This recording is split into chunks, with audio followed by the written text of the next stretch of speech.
नमस्कार दोस्तों, वापस से स्वागत है आपका। आज हम लोग क्वेश्चन आंसर डिस्कस करने वाले हैं chapter 9 of ICAI study material, जो है एडवांस टैक्स, टीडीएस, टीसीएस। चलिए स्टार्ट करते हैं।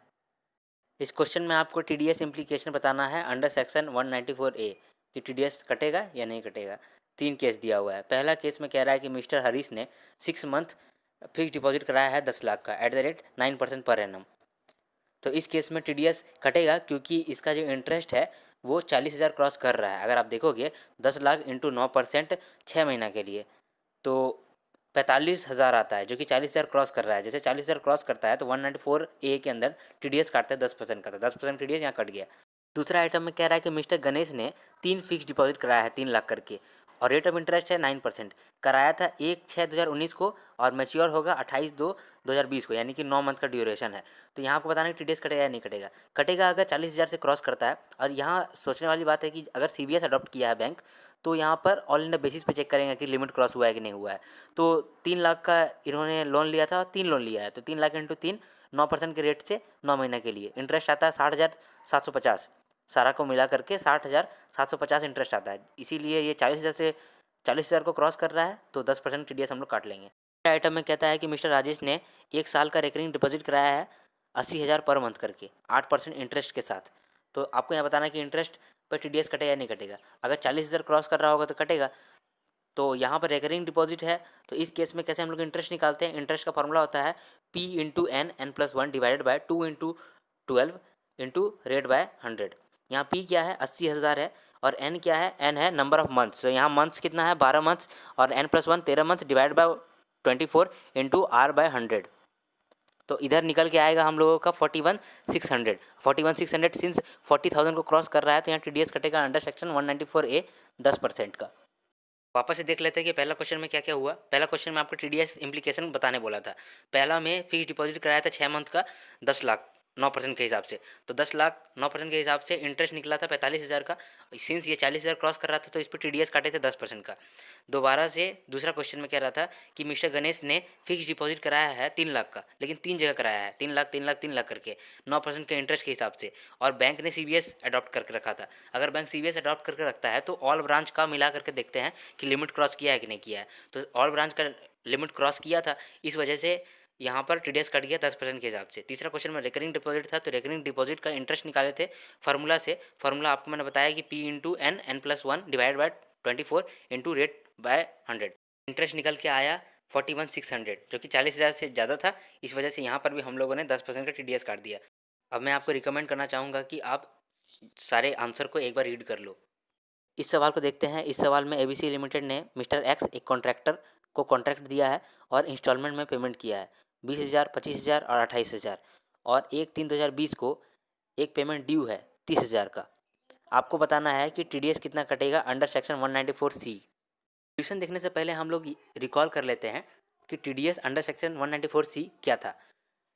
देखिए, जब भी हम लोग कॉन्ट्रैक्टर को पेमेंट करते हैं, सिंगल पेमेंट अगर 30,000 से ज़्यादा करें तो टीडीएस काटते हैं, नहीं तो अगर ग्रांड टोटल में 1 लाख से ज़्यादा पेमेंट करें तब टीडीएस काटते हैं। तो फिर से समझते हैं 194 सी क्या था। 194 सी के तहत टीडीएस तब काटते हैं जब कॉन्ट्रैक्टर को पेमेंट कर रहे हो और 30,000 से ज़्यादा सिंगल पेमेंट कर रहे हो, तभी काटते हैं। नहीं तो ग्रैंड टोटल में 1 लाख से ज़्यादा पेमेंट कर रहे हो तब टीडीएस काटते हैं 1% का। यहाँ पर देखिए कि पहले में 20,000 पेमेंट किए, 25,000, फिर 28,000 पेमेंट किए, 30,000 तो क्रॉस नहीं कर रहा है, तो यहाँ टीडीएस नहीं कटेगा। लेकिन जैसे ही लास्ट पेमेंट 30,000 का करेंगे, वैसे हम लोग का एग्रीगेट में टोटल में 1 लाख का पेमेंट क्रॉस कर जाएगा। जैसे ही 1 लाख का पेमेंट क्रॉस कर जाएगा तो हम लोग 1% टीडीएस काट लेंगे लास्ट पेमेंट से। तो लास्ट पेमेंट में 30,000 नहीं देंगे, 30,000 में 1% टीडीएस काट के देंगे। 30,000 में 1% टीडीएस काट के देंगे। अब 1% किसका? 1% ऑफ टोटल पेमेंट। टोटल हम लोगों ने 1,03,000 का पेमेंट कर दिया है, तो उसका 1% 1,030 होता है। तो 1,030 हम लोग काट लेंगे कब? जब हम लोग लास्ट पेमेंट कर रहे हैं 30,000 का। तो 30,000 नहीं देंगे, 30,000 माइनस 1030 यानी 28,970 देंगे बस। इस क्वेश्चन में कह रहा है कि कुछ कंसेशन मिलता है ट्रांसपोर्ट ऑपरेटर्स को in case of section 40A3 and in case of TDS under section 194C। वो क्या है, वो थोड़ा आप प्रकाश डालिए इस पे। देखते हैं कि इसका सॉल्यूशन क्या होगा। सेक्शन 40A3 कहता है कि अगर आपने एक्सपेंडिचर का पेमेंट किया है 10,000 से ज़्यादा, वो भी कैश में, 10,000 से ज़्यादा अगर आप कैश में पेमेंट करते हैं एक्सपेंडिचर के लिए, तो वैसा एक्सपेंडिचर आपका डिसअलाउ हो जाता है अंडर सेक्शन 40A3। लेकिन in case of transport operator यह लिमिट 10,000 का नहीं है, ये लिमिट 35,000 का है। अब जो नॉर्मल आदमी एक्सपेंडिचर के लिए पेमेंट करता है 10,000 से ज़्यादा, वो भी कैश में, वो उसका डिसअलाउ हो जाता है। लेकिन ट्रांसपोर्टर के केस में, ट्रांसपोर्ट ऑपरेटर्स के केस में, जो कि plying, hiring, leasing of goods carriages करते हैं, वहाँ पर डिसअलाउंस तब अट्रैक्ट होता है जब 35,000 क्रॉस करे। वो 35,000 तक कैश में पेमेंट कर सकता है, लेकिन 35,000 से क्रॉस करेगा कैश में पेमेंट, तब उसका डिसअलाउ होगा। अब ये तो कंसेशन मिला इसको अंडर सेक्शन 40A3। 194C में इसको क्या कंसेशन मिला है? 194C में कहता है कि अगर ट्रांसपोर्ट ऑपरेटर जो कि प्लाइंग, हायरिंग बिजनेस कर रहा है, उस केस में उसको टीडीएस नहीं काटना पड़ेगा अंडर सेक्शन 194C, अगर वो 3 कंडीशन पूरा कर रहा है। 194C के तहत क्या करना है, उसको टीडीएस ही नहीं काटना है अगर वो प्लाइंग, हायरिंग या लीजिंग गुड्स का बिजनेस कर रहा है और 3 कंडीशन पास कर रहा है। वो 3 कंडीशन क्या है? पहला कंडीशन कि वो 10 या उससे कम कैरेज को ओन करता है। दूसरा कि वो जो बिज़नेस कर रहा है वो plying, hiring, leasing goods carriages का है। और तीसरा कंडीशन ये है कि उसने ऊपर दिए दोनों बातों के लिए डिक्लेरेशन फर्निश कर दिया है along with his pan. Quickly recap करते हैं सॉल्यूशन का। सॉल्यूशन में कह रहा था कि 40A3 सेक्शन के हिसाब से वो एक्सपेंडिचर डिसअलाउ हो जाता है जो एक्सपेंडिचर का पेमेंट आपने 10,000 से ज़्यादा कैश में दिया है। लेकिन ये 10,000 का लिमिट ट्रांसपोर्ट ऑपरेटर के लिए नहीं है, ट्रांसपोर्ट ऑपरेटर के लिए यही लिमिट 35,000 का है। तो ये कंसेशन तो इसको मिल गया है इन कॉन्टेक्स्ट ऑफ 40A3, लेकिन इन कॉन्टेक्स्ट ऑफ 194C इसको क्या कंसेशन मिलता है? तो अगर ट्रांसपोर्ट ऑपरेटर 3 कंडीशन पास करता है तो उसको 194C के तहत टीडीएस ही नहीं काटना है। वो 3 कंडीशन क्या क्या है? पहला कंडीशन कि उसके पास 10 या उससे कम गुड्स कैरेज है, it at any time during the previous year, 10 या फिर उससे कम कैरेज है। और दूसरा कि बिजनेस ऑफ प्लाइंग, हायरिंग और लीजिंग करता है। तीसरा कि ऊपर दिए गए दोनों बातों का वो डिक्लेरेशन फर्निश कर दिया है अलॉन्ग विथ हिज पैन। अब इस क्वेश्चन में 3 आइटम दिए गए हैं और बताना है कि ये तीनों आइटम में 194 DA के अनुसार से कितना टीडीएस कटेगा। 3 आइटम में आपको बताना है कि 194 DA के हिसाब से कितना टीडीएस कटेगा। तो सबसे पहले 194 DA का कॉन्सेप्ट और प्रोविज़न रिकॉल कर लेते हैं। तो 194 DA कहता है कि अगर लाइफ इंश्योरेंस पॉलिसी का अमाउंट पेमेंट हो रहा है रेसिडेंट को, अगर लाइफ इंश्योरेंस पॉलिसी का अमाउंट पेमेंट हो रहा है रेसिडेंट को और वो 1 लाख से ज़्यादा है और टैक्सेबल है, अगर टैक्सेबल है और 1 लाख से ज़्यादा है तो उस केस में टीडीएस कटेगा 5% on net income. Net income का मतलब total sum received minus premium paid.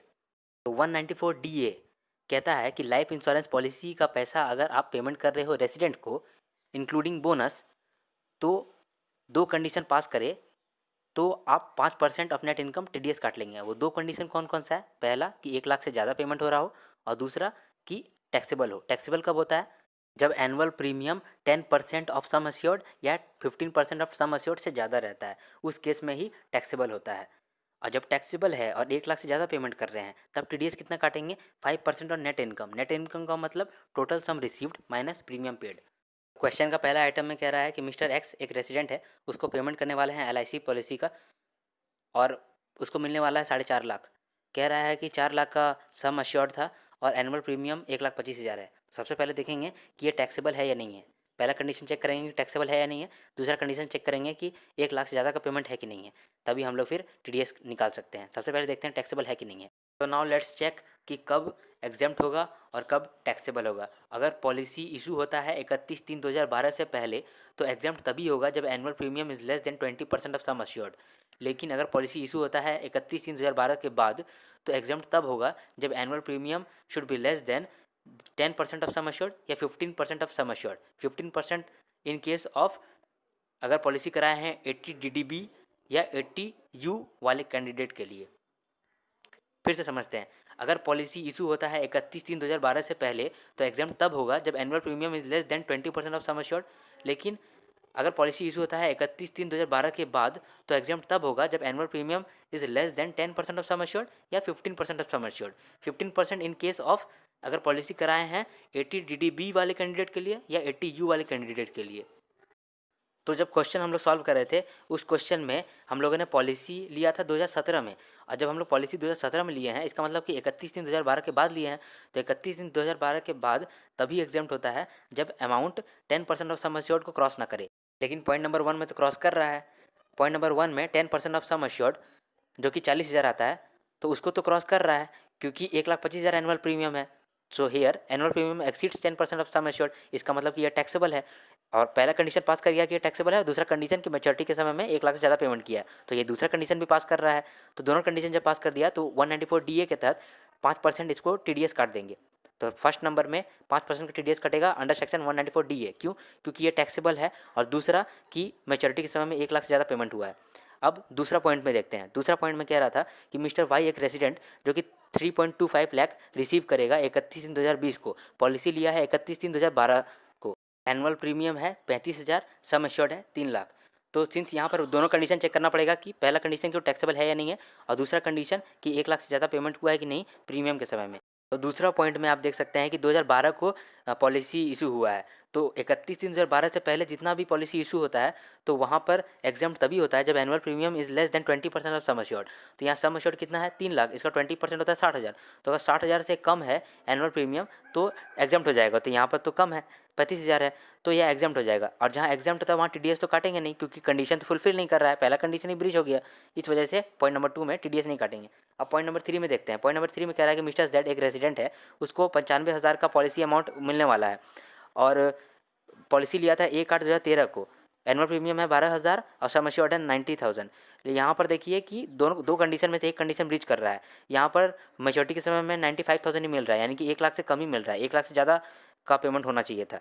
तो इस केस में भले ही एनुअल प्रीमियम 10% सम एश्योर्ड से ज़्यादा है और टैक्सेबल है, तब भी यहाँ पर TDS नहीं काटेंगे, क्योंकि मेच्योरिटी के समय में 1 लाख से ज़्यादा का पेमेंट ही नहीं किया है। अब हम लोग नेक्स्ट क्वेश्चन की ओर आगे बढ़ रहे हैं। अब इस क्वेश्चन में हम लोग पेमेंट कर रहे हैं रिकी पॉन्टिंग को, जो कि एक ऑस्ट्रेलियन क्रिकेटर है, नॉन रेजिडेंट है। तो इसको पेमेंट अगर हम लोग करेंगे तो 194E सेक्शन के हिसाब से इस पर 20% का TDS कटेगा। अब 20% का TDS कटेगा प्लस HEC 4% का कटेगा, तो 20.8% का TDS कटेगा। 20% प्लस 20% का 4% HEC, तो 20.8% TDS कटेगा 194E के हिसाब से। तो 25,000 का 20.8% आता है 5200। इतना TDS काट लेंगे रिकी पॉन्टिंग को पेमेंट करते समय। इस सवाल में कह रहा है कि मून टीवी जो कि एक टेलीविज़न चैनल है, ये पेमेंट करता है प्रोडक्शन हाउस को for production of programme for telecasting as per the specification given by the channel. Channel कुछ स्पेसिफिकेशन दिया है प्रोडक्शन हाउस को और कहा है कि प्रोग्राम को प्रोड्यूस करो, और इसके बाद जो कॉपीराइट होगा वो भी ट्रांसफ़र कर देना मून टीवी के नाम पे। और इसके लिए मून टीवी प्रोडक्शन हाउस को 50 लाख का पेमेंट किया है। आपको बताना है कि यहाँ 194C के तहत कितना TDS काटना पड़ेगा मून टीवी को, क्योंकि मून टीवी 50 लाख का पेमेंट कर रहा है। और दूसरा केस में कह रहा है कि अगर मून टीवी बना बनाया ही कार्यक्रम खरीद ले, कॉपीराइट खरीद ले बना बनाया कार्यक्रम का, तो उस समय 194C के अंतर्गत कितना टैक्स लगेगा। पहला केस में बोल रहा है कि मून टीवी स्पेसिफिकेशन दिया है प्रोडक्शन हाउस को और उसको पेमेंट भी किया है, और फिर बोला है कि जब आप प्रोडक्शन कर लोगे प्रोग्राम का तो उसको हम लोग टेलीकास्ट करेंगे, और कॉपीराइट भी आप हम लोगों को ट्रांसफ़र कर दीजिएगा, यानी मून टीवी को ट्रांसफ़र कर दीजिएगा। तो इस पेमेंट में आप 194C के हिसाब से कितना TDS काटेंगे। और दूसरा केस कि बना बनाया जब मून टीवी खरीद लिया है, बना बनाया प्रोग्राम ही मून टीवी खरीद लिया है, तो उस केस में TDS कितना काटेंगे। पहला केस में it is very much clear कि as per the specification of moon TV program बन रहा है, जो प्रोडक्शन हाउस प्रोग्राम बना रहा है वो as per the specification of moon TV है। इसका मतलब कि ये एक तरह का कॉन्ट्रैक्ट है, और जब कॉन्ट्रैक्ट होगा तो 194C एप्लीकेबल होगा, और 50 लाख का पेमेंट पे हम लोग 194C के तहत TDS काट लेंगे। लेकिन दूसरा केस में क्या हो रहा है, दूसरा केस में ये उसको बनाने के लिए स्पेसिफाई नहीं कर रहा है, स्पेसिफिकेशन नहीं दे रहा है, बल्कि बना बनाया कार्यक्रम ही खरीद ले रहा है। तो इस केस में 194C नहीं लगेगा, क्योंकि 194C तभी लगता है जब कॉन्ट्रैक्ट होता है, तो दूसरा केस में यहाँ कॉन्ट्रैक्ट नहीं था। तो एक बार सॉल्यूशन रीड कर लेते हैं। In this case, since the program is produced by the production house as per the specification given by the Moon TV, highlight the term as per the specification given by Moon TV, a television channel, and the copyright is also transferred to the television channel, the same falls within the scope of definition of the term work under section 194C. ठीक है, the copyright is also transferred to the television channel and the same falls under the scope of definition of the term work under section 194C. Therefore, the payment of 50 lakh made by Moon TV to the production house would be subject to TDS under 194C. लेकिन however, the payment was made by Moon TV for acquisition of telecasting rights of the content already produced by the production house. There is no contract for carrying out any work. There is no contract for carrying out any work. किस case में? If payment was made by Moon TV for acquisition of telecasting rights of the content already produced. तो इस case में payment would not be liable for TDS under section 194C। Next question की ओर आगे बढ़ रहे हैं। इस सवाल को देखिए, इस सवाल में कह रहा है कि मिस्टर एक्स ने मिस्टर वाई को 2 ट्रांसफ़र किए हैं। पहला हाउस प्रॉपर्टी बेचा है 60 लाख में और दूसरा एग्रीकल्चर लैंड बेचा है 15 लाख में, जिसको मिस्टर एक्स ने 1 साल पहले यानी 2018 में ख़रीदा था 40 लाख में और 10 लाख में।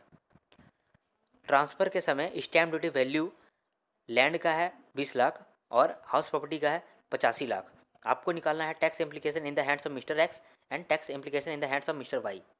तो चलिए सॉल्यूशन देखते हैं। सॉल्यूशन में सबसे पहले tax implication in the hands of Mister X निकालेंगे।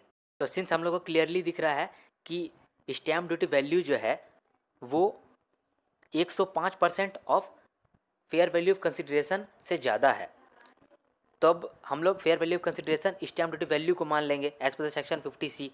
यहाँ पर देखिए जो ट्रांसफ़र किए थे उसका fair value of consideration house property का था 60 लाख, लेकिन 60 लाख का 105% से भी ज़्यादा स्टैम्प ड्यूटी वैल्यू है। तो यहाँ पर फेयर वैल्यू ऑफ कंसिडरेशन क्या लेंगे, स्टैम्प ड्यूटी वैल्यू ले लेंगे, जो हम लोग हाउस प्रॉपर्टी में पढ़े भी थे। तो इस केस में 85 लाख निकल के आएगा हम लोगों का फेयर वैल्यू ऑफ कंसिडरेशन। उसमें से लेस कर देंगे हम लोग कॉस्ट ऑफ एक्विजिशन।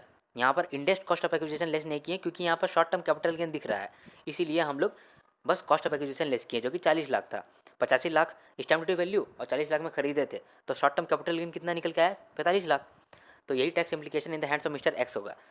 और रहा बात transfer of rural agriculture land का, तो since rural agriculture land is not a capital asset, तो यहाँ पर कैपिटल गेन तो होएगा ही नहीं, और कैपिटल गेन होएगा ही नहीं तो टैक्सेबल भी नहीं होगा। अब हम लोग tax implication in the hands of Mister Y देखते हैं। अब मिस्टर वाई ने 60 लाख में ख़रीदा था प्रॉपर्टी, जिसका स्टैम्प ड्यूटी वैल्यू था 85 लाख। इसका मतलब कि 20 लाख का इसने परचेज फॉर लोअर कंसिडरेशन कर लिया है, तो ये टैक्सेबल हो जाएगा अंडर सेक्शन 56(2)(10। तो 56(2)(10) में क्या होता है, अगर आपने परचेज फॉर लोअर कंसिडरेशन किया है तो जितना कम किया है उतना डिफरेंस आपका टैक्सेबल हो जाएगा।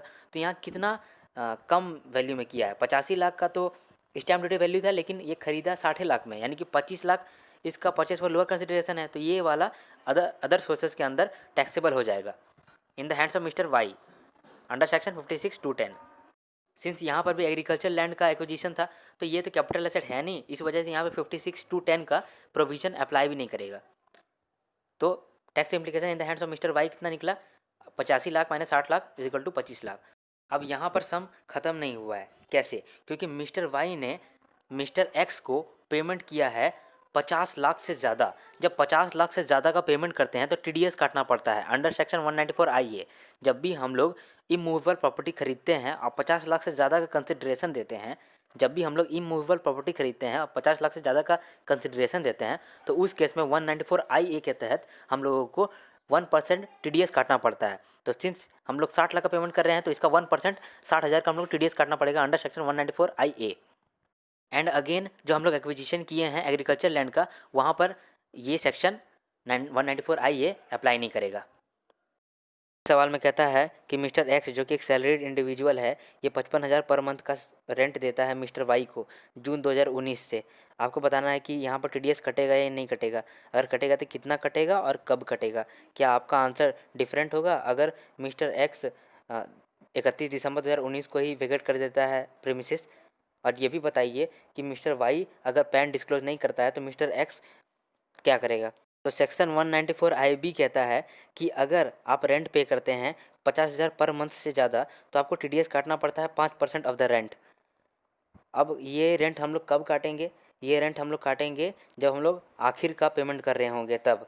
सिंस पहले वाले केस में मिस्टर एक्स पूरा साल रहा था, जून 2019 से लेके मार्च तक रहा था, तो मार्च में हम लोग TDS काटेंगे। कितना TDS काटेंगे, 55,000 करके 10 महीना का, उसमें 5% का TDS काटना है, यानी 27,500 का हम लोग TDS काटेंगे।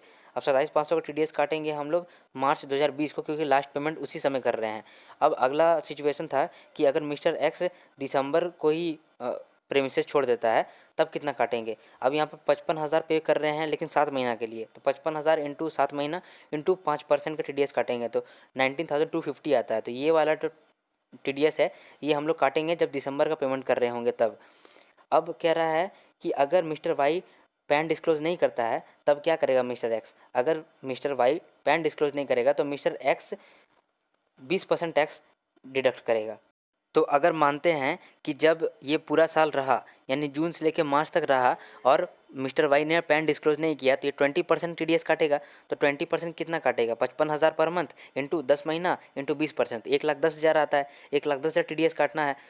तो जब TDS कब काटते हैं? जब लास्ट पेमेंट कर रहे होते हैं तब TDS काटते हैं। तो यहाँ लास्ट पेमेंट 55,000 का कर रहे हैं, लेकिन TDS काटना है 1,10,000 का। इस केस में TDS हम लोग 55,000 ही काट सकते हैं, क्योंकि पेमेंट तो 55,000 तक का ही कर रहे हैं ना, तो 55,000 का TDS काटेंगे। अब दूसरा केस में अगर वो 7 महीना ही रहता है, यानी दिसंबर में छोड़ के चला जाता है और पैन डिस्क्लोज नहीं करता है, तो 20% के हिसाब से लगाएंगे उस पर TDS। कितना काटेंगे? 55,000 पर मंथ इंटू 7 महीना इंटू 20%, तो 77,000 का TDS काटना है, लेकिन 55,000 का ही पेमेंट कर रहे हैं, तो मैक्सिमम 55,000 ही TDS काट सकते हैं। अगर इस सवाल को क्विकली रिकैप करें तो इस सवाल में पूछ रहा था कि मिस्टर एक्स 55,000 का रेंट पे करता है मिस्टर वाई को जून 2019 से लेकर के। अब आपको TDS कितना काटेगा वो, और कब काटेगा? तो TDS जब आखिर का पेमेंट करते हैं तब हम लोग काटते हैं। तो अगर 5% के हिसाब से TDS काटना रहता, तो 55,000 इंटू 10 महीना इंटू 5%, तो 27,500 का हम लोग TDS काटना पड़ता। तो ये जब मार्च 2020 में हम लोग काट देते, क्योंकि लास्ट पेमेंट उसी समय कर रहे हैं। अब अगर हम लोग प्रेमिसेस वैकेट ही कर दिए हैं दिसंबर को, तो दिसंबर में ही लास्ट पेमेंट होगा, तो दिसंबर में हम लोग TDS काटेंगे। कितना काटेंगे? 7 महीना के लिए। तो 55,000 इंटू 7 महीना इंटू 5%, तो निकल के आया था 19,250। तो 19,250 का TDS हम लोग काटेंगे जब हम लोग दिसंबर का पेमेंट करेंगे। अब अगर मिस्टर वाई डिस्क्लोज नहीं करता है पैन, तो 5% की जगह में 20% TDS काटेंगे। तो 20% TDS अगर कैलकुलेट करेंगे तो 1,10,000 आ जाता है पहला केस में। दूसरा केस में जब 7 महीने के लिए निकाल रहे हैं तो 77,000 का TDS आता है, लेकिन लास्ट में पेमेंट कर रहे हैं 55,000 का ही, तो 55,000 तक ही रिस्ट्रिक्ट हो जाएगा हम लोग का TDS। यानी कि अगर देखें तो लास्ट का 55,000 हम लोग को TDS लेस करना था, और 55,000 ही रेंट है, तो मतलब लास्ट मंथ का रेंट नहीं लगेगा हम लोगों को, जब वो पैन डिस्क्लोज नहीं कर रहा है तब, इस क्वेश्चन में। अब इस क्वेश्चन में कह रहा है कि XYZ लिमिटेड ने मिस्टर गणेश को 28,000 का पेमेंट किया फॉर प्रोफेशनल सर्विसेज, और 25,000 का पेमेंट किया है फॉर टेक्निकल सर्विसेज। तो आपको बोलना है कि यहाँ TDS कटेगा या नहीं कटेगा। पहले 194J का प्रोविज़न रिकॉल कर लेते हैं। 194J जब हम लोग टेक्निकल फ़ी देते थे, या प्रोफेशनल फ़ी देते थे, या नॉन कम्पीट फ़ी देते थे, या रॉयल्टी देते थे, तो उस केस में हम लोग को TDS काटना पड़ता था जब 30,000 पर एनम पर आइटम से पेमेंट ज़्यादा रहे। जब हम लोग पेमेंट करें वो पेमेंट 30,000 पर एनम पर आइटम रहे, यानी कि टेक्निकल फ़ी के लिए अलग, प्रोफेशनल फ़ी के लिए अलग, नॉन कम्पीट फ़ी के लिए अलग, रॉयल्टी के लिए अलग।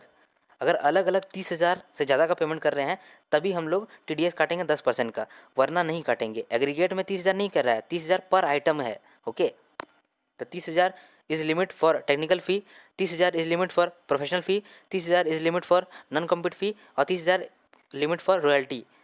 और जो डायरेक्टर बोर्ड फ़ी है वो तो बिना लिमिट का ही 10% लगता है। तो इस सवाल में XYZ लिमिटेड ने टेक्निकल फ़ी और प्रोफेशनल फ़ी दोनों का पेमेंट किया है, लेकिन दोनों में 30,000 क्रॉस नहीं किया है, और 30,000 क्रॉस करना चाहिए था पर आइटम, तभी हम TDS काटते। इसीलिए यहाँ पर TDS नहीं काट पाएगा XYZ लिमिटेड मिस्टर गणेश से अंडर सेक्शन 194J। तो जो लिमिट था 30,000 का वो सेपरेटली था, एग्रीगेट में नहीं था, इसलिए यहाँ पर TDS नहीं काट पाया। इस सवाल को देखेंगे। इस सवाल में आपको 4 पॉइंट्स है। 4 पॉइंट्स में आपको कौन कौन पे कर रहा है ये बताया गया है, और किसके लिए पे कर रहा है वो बताया गया है। आपको बताना है कि वहाँ TDS लगेगा या नहीं लगेगा। पहला केस में मिस्टर गणेश एक इंडिविजुअल है जो कि रिटेल बिजनेस कैरी करता है, टर्नओवर 2.5 करोड़ है, यानी कि अकाउंट्स ऑडिट होता होगा। ये contract payment for repair of residential house, residential house का रिपेयर के लिए कॉन्ट्रैक्ट पेमेंट पे किया है 5 लाख का। आपको बताना है TDS यहाँ पर एप्लीकेबल होगा या नहीं होगा। यहाँ कोई TDS एप्लीकेबल नहीं होगा, क्योंकि यहाँ पर्सनल पर्पज़ के लिए खर्चा कर रहा है, पर्सनल पर्पज़ के लिए TDS नहीं मिलता है। लेकिन एक केस में मिस्टर गणेश को TDS काटना पड़ता अगर वो अपना पर्सनल पर्पज़ के लिए ही सही, लेकिन 50 लाख से ज़्यादा का पेमेंट कर दिया होता, तो अंडर सेक्शन 194M TDS काटना पड़ता है। 194M कहता है कि भले ही आपका अकाउंट्स ऑडिट ना हुआ हो, भले ही आप पर्सनल पर्पज़ के लिए पेमेंट कर रहे हो, लेकिन अगर 50 लाख से ज़्यादा का पेमेंट करेगा तो उसमें TDS काटना पड़ेगा आपको 5% का। तो यहाँ पर दोनों केस नहीं है, 194M भी नहीं लगेगा क्योंकि 50 लाख से ज़्यादा पेमेंट नहीं किया है, और बाकी जो होता है पर्सनल पर्पज़ के लिए तो TDS काटना नहीं पड़ता है। तो एनीवे मिस्टर गणेश को TDS नहीं काटना है for the contract payment of repair of residential house. दूसरा पेमेंट किया है कमीशन का मिस्टर वलीस को फॉर बिजनेस पर्पज़। कमीशन का जब भी पेमेंट होता है उस पर तभी TDS कटता है जब पेयर का अकाउंट्स ऑडिट होता है। तो यहाँ पर 2.5 करोड़ क्रॉस कर रहा है टर्नओवर, तो ऑडिट तो होता ही होगा, तो यहाँ पर TDS कटेगा अंडर सेक्शन 194H, क्योंकि कमीशन पे कर रहे हैं हम लोग 15,000 से ज़्यादा। अब अगला आइटम में कह रहा है कि मिस्टर राजेश एक होलसेल ट्रेडर है जो कि प्रॉफिट डिक्लेयर करता है अंडर सेक्शन 44 एडी। इसका मतलब कि पीटीएस के अंदर कवर्ड है, प्रिजम्पशन टैक्सेशन स्कीम के अंदर मिस्टर राजेश कवर्ड है। इसका मतलब कि यहाँ टैक्स ऑडिट के लिए एलिजिबल ये है नहीं। अब इन्होंने पेमेंट किया है कॉन्ट्रैक्ट के लिए 20 लाख, फिर 15 लाख, फिर 20 लाख, टोटल एग्रीगेट में 55 लाख का पेमेंट कर दिया है कॉन्ट्रैक्ट के लिए। तो यहाँ 194C जो कॉन्ट्रैक्ट के लिए टीडीएस था वो टीडीएस नहीं लगेगा। क्यों? क्योंकि यहाँ पर mister Rajesh is not eligible for tax audit. तो क्या होगा, टीडीएस नहीं काटेंगे? नहीं, यहाँ पर एक और चीज़ देखना पड़ेगा कि कहीं 194M के तहत तो टीडीएस नहीं काटना पड़ जाएगा। 194M में क्या था कि भले ही आपका टैक्स ऑडिट ना होता हो, भले ही आपने पर्सनल पर्पज़ के लिए यूज़ करा हो, पेमेंट करा हो, तब भी आपका टीडीएस काटने का लाइबिलिटी होता है अगर आपने पेमेंट किया है 55 लाख से ज़्यादा, सॉरी 50 लाख से ज़्यादा। तो यहाँ पर तो 55 लाख का पेमेंट किया है, तो यहाँ पर 194M के तहत टीडीएस काटना पड़ेगा। कितना? 5%। अब अगला आइटम में कहता है कि मिस्टर सतीश एक सैलरीड इंडिविजुअल है जो कि ब्रोकरेज का पेमेंट किया है 51 लाख का। तो यहाँ सिंस ये सैलरीड इंडिविजुअल है तो टैक्स ऑडिट के लिए एलिजिबल नहीं है, तो यहाँ पर ये कमीशन के लिए टीडीएस नहीं काट सकता है 194H के अनुसार से। तो क्या टीडीएस नहीं कटेगा? ना ना ना, 194M भी चेक करना पड़ेगा। क्या ये पेमेंट 50 लाख से ज़्यादा दे रहा है? हाँ, पेमेंट 50 लाख से ज़्यादा दे रहा है। तो भले ही ये पर्सनल पर्पज़ के लिए दे रहा हो, भले ही ये सैलरीड इंडिविजुअल हो, टैक्स ऑडिट के लिए एलिजिबल नहीं हो, तब भी अगर 50 लाख से ज़्यादा का पेमेंट कर रहा है तो 194M के तहत टीडीएस काटेगा। तो यहाँ पर 51 लाख है, तो 51 लाख पे टीडीएस काटेगा 5% का। क्वेश्चन का लास्ट आइटम जो है उसमें कह रहा है कि मिस्टर धीरज एक पेंशनर है और ये पेमेंट कर रहा है 48 लाख का। ये कॉन्ट्रैक्ट पेमेंट कर रहा है अक्टूबर नवंबर में। तो क्या यहाँ टीडीएस कटेगा? तो सबसे पहले तो ये पेंशनर है तो he is not eligible for tax audit. अगर टैक्स ऑडिट के लिए ये एलिजिबल नहीं है तो ये 194C के तहत तो टीडीएस नहीं काट सकता है।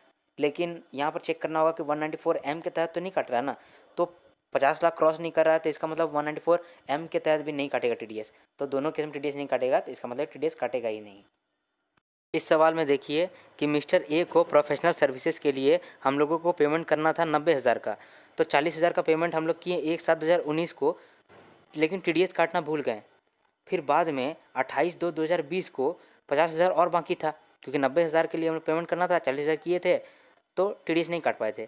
लेकिन अब 28/2/2020 को जब हम लोग 50,000 का और पेमेंट किए तब हम लोग 9,000 का टीडीएस काट लिए। क्यों? क्योंकि 90,000 का 10%, 9,000 तो 9,000 का टीडीएस काट लिए। लेकिन इस 9,000 का टीडीएस को हम लोग जमा किए हैं 22/6/2020 में। आपको निकालना है कि interest chargeable under section 2011A। तो सॉल्यूशन देखते हैं। बात यह है कि अगर हम लोग टीडीएस नहीं काटे तो 1% का हम लोगों को इंटरेस्ट देना पड़ जाता है। लेकिन हम लोग टीडीएस काटे लेकिन जमा नहीं किए, उस केस में 1.5% का इंटरेस्ट देना पड़ जाता है। तो इंटरेस्ट कितना देना पड़ता है? जब हम लोग टैक्स काटे ही नहीं हैं तब 1% देना पड़ता है, और लेकिन अगर हम लोग टैक्स काटे लेकिन जमा नहीं किए उस केस में 1.5% इंटरेस्ट देना पड़ता है। अब सॉल्यूशन में देखते हैं कि हम लोग का इंटरेस्ट कितना देना पड़ जाएगा। अब पहला जो पेमेंट किया था 40,000 का, उसमें कोई टीडीएस नहीं काटे, उसमें 10% टीडीएस काटना चाहिए था, तो 4,000 का टीडीएस काटना चाहिए था। तो 4,000 का टीडीएस नहीं काटे तो 4,000 पे 1% करके इंटरेस्ट लगने लगेगा। और कब तक नहीं काटे हैं? 8 मंथ तक नहीं काटे हैं। 8 मंथ के बाद हम लोग फिर से पेमेंट किए 50,000 का, और तब हम लोग टीडीएस काटे। तो टीडीएस काटे कब तक नहीं है? 8 मंथ तक टीडीएस काटे ही नहीं है। तो उस केस में 1% करके हम लोग का इंटरेस्ट लगेगा। 1% किसका? 1% जो टैक्स हम लोग डिडक्ट करने वाले थे। हम लोग 40,000 का 10% 4,000 डिडक्ट करने वाले थे, तो इसीलिए 4,000 का 1% इंटू 8 महीना के लिए 320 रुपया हम लोग का इंटरेस्ट लग गया। अब हम लोग 8 मंथ के बाद टीडीएस तो कलेक्ट कर लिए, टीडीएस तो काट लिए, लेकिन टीडीएस को जमा नहीं किए। तो अब 1.5% करके हम लोग का इंटरेस्ट लगेगा, क्योंकि टीडीएस डिडक्ट कर लिए हैं लेकिन जमा नहीं किए हैं, उस केस में 1.5% करके इंटरेस्ट लगता है। तो 1.5% किस पे लगेगा? 9,000 पे लगेगा, क्योंकि 9,000 तो हम लोग डिडक्ट कर लिए ना, लेकिन जमा नहीं किए, 4 मंथ बाद जमा किए, तो 4 मंथ तक हम लोग को 1.5% करके इंटरेस्ट लगेगा। तो उस केस में 540 रुपये आएगा, तो टोटल 860 रुपये इंटरेस्ट आएगा, जो कि हम लोगों को पेमेंट करना पड़ जाएगा। यही इंटरेस्ट चार्जेबल है अंडर सेक्शन 2011A। इस सवाल में कह रहा है कि अश्विन मैन्युफैक्चर और होलसेल ट्रेड बिजनेस करता है, और ये इन्फॉर्मेशन दिया है अपना टर्नओवर का। बोला 18-19 में इसका टर्नओवर 2 करोड़ 5 लाख हो गया था, और 19-20 में इसका टर्नओवर 95 लाख हो गया है। और आपको टैक्स डिडक्शन एट सोर्स बताना है जब ये ट्रांजैक्शन हुए हैं, जैसे कि यूको बैंक में को इंटरेस्ट पे किए हैं, कॉन्ट्रैक्ट पेमेंट किए हैं राज को, 2 कॉन्ट्रैक्ट है 12,000 ईच करके, शॉप रेंट पे किए हैं 2.5 लाख और बालू को कमीशन पे किए हैं 7,000 का। तो सबसे पहले ये जान लेते हैं कि टर्नओवर ये 18-19 में क्रॉस कर गया है 2 करोड़ को। जैसे 2 करोड़ को क्रॉस कर गया है तो ये नॉर्मल प्रोविजन के अंदर टैक्स देगा, इसका मतलब ये टैक्स ऑडिट इसका होगा, he is eligible for tax audit. जैसे ही एलिजिबल फॉर टैक्स ऑडिट हो गया, इसका मतलब कि ये TDS का प्रोविज़न एप्लीकेबल हो गया यहाँ पर। अब ये यूको बैंक को अगर इंटरेस्ट दे रहा है तो यहाँ पर TDS नहीं काटना पड़ेगा। क्यों? क्योंकि यहाँ अगर बैंकिंग कंपनी को हम लोग इंटरेस्ट का पेमेंट करते हैं तो वहाँ पर TDS नहीं कटता है। TDS कहाँ नहीं कटता है?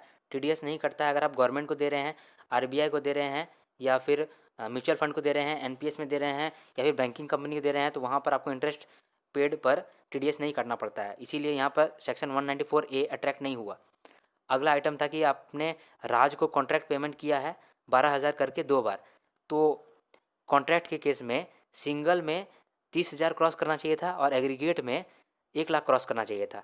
तो यहाँ ना एग्रीगेट में 1 लाख क्रॉस किया है पेमेंट, ना सिंगल में 30,000 करके क्रॉस किया है, तो यहाँ पर भी TDS नहीं काट सकते हैं अंडर सेक्शन 194C। अब अगला है कि शॉप रेंट पेड 1 पे ही 2.5 लाख। तो रेंट के लिए 194I के तहत TDS काटते हैं जब 2,40,000 का लिमिट क्रॉस करता है। तो यहाँ पर 2.5 लाख हो गया, 2,40,000 का लिमिट क्रॉस कर गया है, तो 194I के तहत TDS काटेंगे।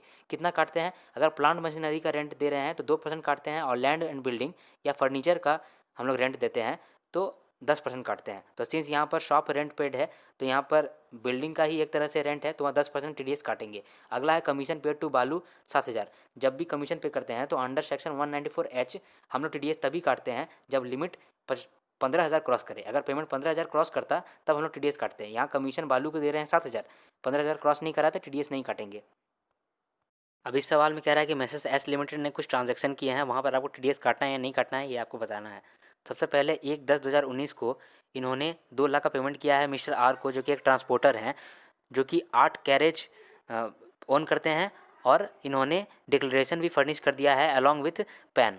तो इस केस में TDS नहीं कटेगा, क्योंकि जो भी ट्रांसपोर्ट ऑपरेटर होते हैं जो कि in the business of leasing, plying, hiring में इंगेज होते हैं और 10 या 10 से कम गुड्स कैरेज ओन करते हैं, और ये डिक्लेरेशन भी दे देते हैं पैन के साथ कि हमने सारा कंडीशन पास किया है, तो उस केस में हम लोग TDS नहीं काटते हैं उनका। तो पहला वाला कंडीशन तो हो गया कि TDS नहीं काटेंगे। दूसरा वाला कंडीशन में कह रहा है कि हम लोगों ने टेक्निकल फीस दिया है 25,000, फिर रॉयल्टी दिया है 20,000 मिस्टर श्याम को। तो यहाँ पर जो लिमिट था 30,000 का वो सेपरेटली था, टेक्निकल सर्विसेज के लिए भी 30,000 था और रॉयल्टी के लिए भी 30,000 था, दोनों में 30,000 क्रॉस नहीं करा, तो यहाँ पर TDS नहीं काटेंगे। अगला आइटम है कि हमने 25,000 पेमेंट किया है मैसर्स एक्स लिमिटेड को फॉर रिपेयर ऑफ बिल्डिंग। इस केस में पेमेंट 25,000 का है, 30,000 से ज़्यादा रहता तब हम लोग TDS काटते हैं अंडर सेक्शन 194C, लेकिन यहाँ पर 25,000 ही है, तो यहाँ पर हम लोग TDS नहीं काटेंगे। अब अगला आइटम ट्रिकी है, ध्यान से। मिस्टर ए को मैसर्स एस लिमिटेड पेमेंट करता है 2 लाख का और कहता है कि डायरी बनाओ। डायरी बनाएगा as per the specification of Messrs S Limited, यानी मैसर्स एस लिमिटेड ने कुछ स्पेसिफाई कर दिया है कैसे बनाना है, डायरी ऐसे बनाना है, लेकिन मटेरियल सप्लाई नहीं किया है और 2 लाख का पेमेंट हुआ है। तो कह रहा है कि यहाँ TDS कटेगा या नहीं कटेगा। मैसर्स एस लिमिटेड ने मिस्टर ए को 2 लाख का पेमेंट किया है फॉर परचेज ऑफ डायरी, और डायरी जो बनाएगा वो बनाएगा as per the specification of customer, लेकिन कस्टमर ने सप्लायर को मटेरियल कोई भी इशू नहीं किया है, सप्लाई नहीं किया है। तो इस केस में 194C के तहत TDS नहीं कटेगा। क्यों? क्योंकि 194C में जो वर्क का डेफिनेशन है उसमें ये आता ही नहीं है कि स्पेसिफिकेशन तो दिए हैं लेकिन मटेरियल किसी और से खरीदा है सप्लायर। कस्टमर से स्पेसिफिकेशन तो भले ही सप्लायर ले लिया लेकिन मटेरियल बनाने के लिए किसी और से खरीदा, तो उस केस में ये वर्क का डेफिनेशन में नहीं आता है। वर्क का डेफिनेशन में अगर नहीं आएगा तो 194C के तहत हम लोग को TDS नहीं काटना पड़ेगा। तो क्वेश्चन का सोल्यूशन को पढ़ते हैं। As per the section 194C, the definition of work does not include the manufacturing और supply of product according to the specification by the customer in case the material is purchased from a person other than the customer। वापस से पढ़ते हैं। Definition of work does not include the manufacturing or supply of product according to the specification by the customer in case the material is purchased from a person other than the customer। Therefore, there is no liability to deduct the tax at source in respect of payment of 2 lakh to Mr. A since the contract is a contract for sale। Since customer में तो बता दिया कि इस तरह का हमको चाहिए, सामान इस तरह का चाहिए, लेकिन मटेरियल तो नहीं ना हम लोग सप्लाई किए, तो कस्टमर अगर सप्लाई नहीं किया मटेरियल, लेकिन कह रहा है कि इस तरह का हमको चाहिए, उस तरह का चाहिए, तो ये तो एक तरह का सेल ही है।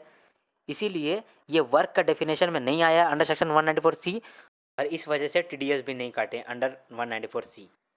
अगला आइटम में कह रहा है कि मिस्टर भरत को पेमेंट किए हैं 1,80,000 का for compulsory acquisition of his house by state government. तो कंपलसरी एक्विजिशन में TDS तभी कटता है जब पेमेंट 2.5 लाख क्रॉस करे, तो यहाँ 2.5 लाख क्रॉस नहीं कर रहा था, इसलिए यहाँ TDS भी नहीं लगा। लास्ट ट्रांजैक्शन किया है कि ये पेमेंट किया है कमीशन का मिस्टर वाई को, तो अंडर सेक्शन 194H कमीशन का TDS तभी काटते हैं जब कमीशन 15,000 से ज़्यादा रहे, तो यहाँ कमीशन का पेमेंट तो 14,000 ही हुआ है, तो यहाँ पर TDS नहीं कटेगा। अब इस सवाल में आपको 3 आइटम दिए गए हैं, जिसमें आपको बताना है कि ये तीनों आइटम में कौन कौन से TDS प्रोविजन के हिसाब से TDS कटेंगे और कितने कटेंगे। पहला आइटम कहता है कि बी लिमिटेड ने मिस्टर रमन को रेंट पे किया है फॉर हायर ऑफ मशीनरी, तो मशीन के हायर पे रेंट पे किया है बी लिमिटेड मिस्टर रमन को 2,60,000, तो यहाँ TDS कटेगा। तो रेंट के केस में अंडर सेक्शन 194I TDS कटता है अगर 2,40,000 पर एनम क्रॉस करता है रेंट, तो यहाँ पर तो 2,60,000 है, 2,40,000 पर एनम क्रॉस कर गया, तो कितना TDS काटेंगे। प्लांट और मशीनरी का रेंट पे TDS काटते 2%, लेकिन लैंड एंड बिल्डिंग या फिर फर्नीचर हुआ तो उस समय रेंट पे 10% का TDS काटते हैं। सिंस यहाँ पर प्लांट और मशीनरी का रेंट था तो 2% TDS काटेंगे, 2,60,000 का 2% 5,200। लेकिन यहाँ पर एक नोट है, इसको याद रखिएगा, अगर पैन डिस्क्लोज नहीं करता है मिस्टर रमन, अगर पैन डिस्क्लोज नहीं करता है मिस्टर रमन, तो यहाँ पर 2% नहीं 20% का TDS कटेगा। अगर मिस्टर रमन पैन डिस्क्लोज नहीं करता है बी लिमिटेड को, तो टैक्स 2% नहीं 20% कट जाएगा। अगला आइटम में कह रहा है कि सुंदर HUF ने डॉक्टर श्रीवत्सन को 35,000 का पेमेंट किया है for surgery performed on a member of family. इसका मतलब कि प्रोफेशनल सर्विसेज पे किया है 35,000 का HUF। यहाँ पर TDS कटेगा या नहीं कटेगा आपको बताना है। तो अंडर सेक्शन 194J आप तभी टैक्स काट सकते हैं जब आपका अकाउंट्स पिछले साल ऑडिट हो रहा हो। HUF के केस में अगर पिछले साल का सेल्स या ग्रॉस रिसिप्ट या टर्नओवर 1 करोड़ या 50 लाख क्रॉस करता है, एज द केस में भी, तभी आप 194J के अनुसार से TDS काट सकते हैं। TDS काट सकते हैं 10% का अगर पेमेंट 30,000 क्रॉस कर रहा है, तो यहाँ पर तो 30,000 क्रॉस कर रहा है, तो यहाँ पर 10% TDS काटेगा अगर HUF का पिछले साल अकाउंट्स ऑडिट हो रहा है, यानी कि 1 करोड़ या 50 लाख ग्रॉस सेल्स या ग्रॉस रिसिप्ट्स या टर्नओवर क्रॉस कर रहा हो, एज द केस में भी। अगर आपको 194M के प्रोविज़न में प्रॉब्लम आ रहा है तो मेरे चैनल में एक वीडियो है TDS को लेकर के, उसमें मैंने अच्छे से समझाया है, जो कि इम्पॉर्टेंट सेक्शन है, उस पर डिस्कस किया है। अगर आप उसको देख लोगे तो ये सब बहुत ही आसानी से आपका कंप्लीट हो जाएगा।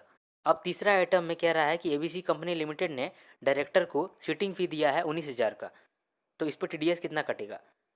तो under section 194J director board meeting fee में 10% का TDS कटता है हमेशा। यहाँ पर कोई लिमिट नहीं है 30,000 का या कोई और लिमिट, यहाँ पर डायरेक्टर बोर्ड मीटिंग फ़ी में विदाउट एनी लिमिट 10% का TDS कटता है, तो यहाँ 19,000 का TDS कट जाएगा 10%, 1,900।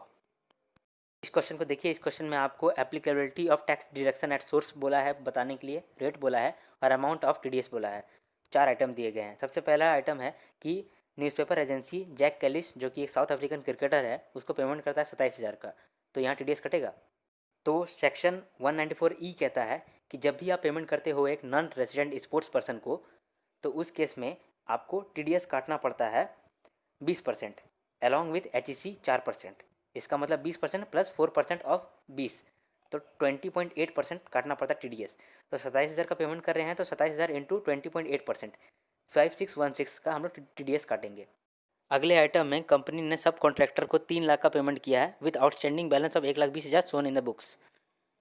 तो 3 लाख का पेमेंट किया है, तो यहाँ पर TDS काटेगा या नहीं काटेगा। जब भी कॉन्ट्रैक्टर को पेमेंट करते हैं 30,000 से ज़्यादा या 1 लाख से ज़्यादा, एज द केस में भी, तब हम लोग TDS काटते हैं। और कितना काटते हैं, अगर इंडिविजुअल या HUF को पेमेंट कर रहे हैं तो 1% काटते हैं, अगर अदर्स को पेमेंट कर रहे हैं तो 2% काटते हैं। यहाँ पर ये एज्यूम कर रहे हैं कि इंडिविजुअल या फिर HUF को ये पेमेंट करा होगा, इसीलिए यहाँ पर 1% TDS काट लेंगे। 1% किसका, 4,20,000 का। 3 लाख का पेमेंट किए हैं और 1,20,000 का पेमेंट बाकी है, तो 4,20,000 का ही हम लोग 1% TDS अभी काट लेंगे। अगला आइटम है विनिंग फ्रॉम हॉर्स रेस। तो अंडर सेक्शन 194B भी ये कहता है कि अगर winning from horse race 10,000 cross कर रहा है तो 30% TDS काटेंगे। अगर winning from horse race 10,000 cross कर रहा है तो 30% TDS काटेंगे अंडर सेक्शन 194BB। तो यहाँ पर भी 10,000 तो क्रॉस कर रहा है, तो यहाँ पर 30% TDS काटेंगे 1.5 लाख का, तो 45,000 TDS काट लेंगे हम लोग। अब यूपी गवर्नमेंट ने मिस्टर ए का अर्बन लैंड को कंपलसरी एक्वायर किया है और 2 लाख का पेमेंट किया है। तो सिंस 194LA ये कहता है कि कंपलसरी एक्विजिशन में TDS तभी कटता है जब 2.5 लाख का पेमेंट क्रॉस करे। तो 2.5 लाख का पेमेंट तो क्रॉस नहीं किया है, तो under section 194LA compulsory acquisition पर TDS कटेगा ही नहीं, तो इस केस में TDS नहीं कटेगा। अब आखिरी सवाल, briefly discuss the provision relating to the payment of advance tax on income arising from capital gain and casual income. तो इस सॉल्यूशन को मैंने बहुत डिटेल में कवर किया है मेरे एडवांस टैक्स टॉपिक के वीडियो में, तो वो वीडियो को आप ज़रूर देखो। ये वाला क्वेश्चन और ये वाला कॉन्सेप्ट बहुत इंपॉर्टेंट है, इसीलिए मैंने उसको सेपरेट वीडियो बना करके डाल रखा है। अब एडवांस टैक्स का वीडियो देख लो ज़रा सा मेरा चैनल में जा करके, प्लेलिस्ट में जा करके। तो यहाँ चैप्टर का अंत होता है और मैं आपसे विदा लेना चाहता हूँ। आशा करता हूँ कि आपको मेरा वीडियो अच्छा लगा हो। अगर आपका मेरा वीडियो अच्छा लगा तो आप प्लीज़ लाइक का बटन दबाएं और अपने फ्रेंड्स के साथ शेयर भी करें। Best of luck for your examination, all the best. Her her Mahadev.